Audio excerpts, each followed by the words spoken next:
વડોદરા જિલ્લા એલસીબીએ Delhi Mumbai express highway ઉપરથી મોટી માત્રામાં દારૂનો જથ્થો ઝડપ્યો.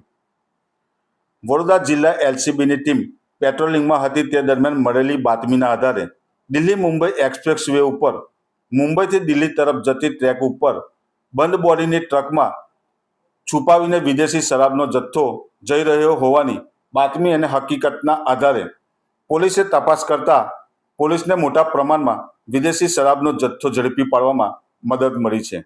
પોલીસે 1,47,51,000ની ઉપરાંતનો જથ્થો ઝડપી પાડ્યો છે.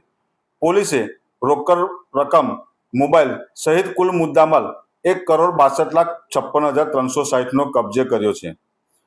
રેડ દરમિયાન પોલીસે ડ્રાઈવર ભવરલાલ જાટ રહે ચોટન બારમેર નાઓની ધરપકડ કરી કાયદેસરની કાર્યવાહી હાથ ધરી છે.